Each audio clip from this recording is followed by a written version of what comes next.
In reference to relationships, I mentioned about relationships simply revolves around three basic things without fail.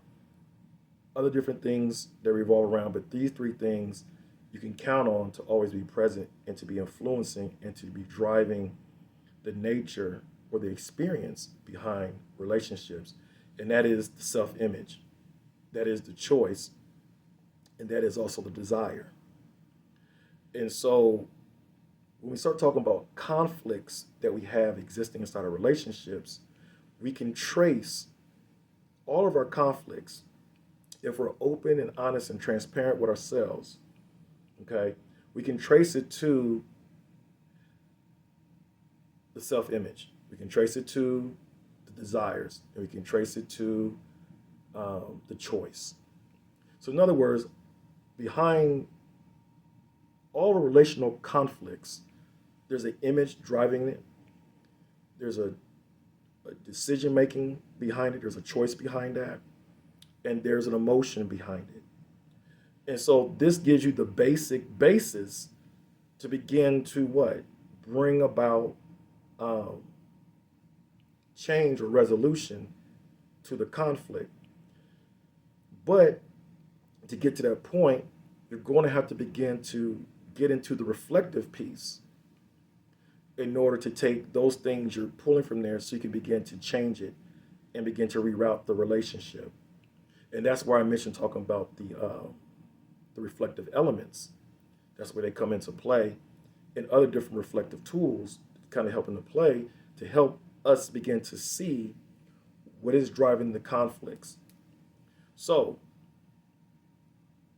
the harmony of relationships depends upon the active image, the active choices, and the active emotions that are continually at play in the relationships. When those get disrupted, then it begins to what? Roll over into what? A conflict. So knowing that, it's wise to sit there and look at what is actually happening. But when you ask that question, what is really happening, be honest with yourself is what is the driving picture that's not matching in this conflict? Because obviously there's something that's off, right? Begin to look at the series of choices that preceded the conflict and see where something might have been off. Begin to look at the emotions, and this is the part people don't want to really dive into, but you look at the emotions, but begin to explore what are the driving motives and intentions behind the conflict. Now, sometimes that might not be very evident at first. This is where you're going to have to begin to utilize reflective tools, you know, as I mentioned before, the reflective elements.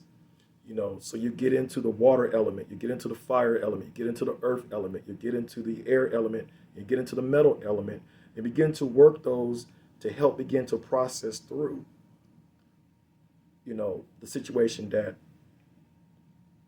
you're facing in terms of the conflict. Because that conflict exists because there is an incompatibility at the core level. There's obviously different images driving everyone involved in that situation. There's obviously different choices that came into play. And there's obviously different emotions that is driving or that's being emoted into the situation.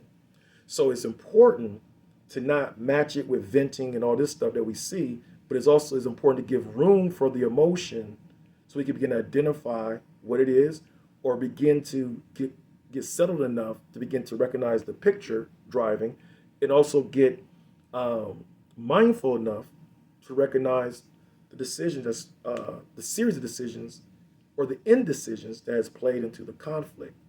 So that way you can begin to shift yourself on a better path towards resolution.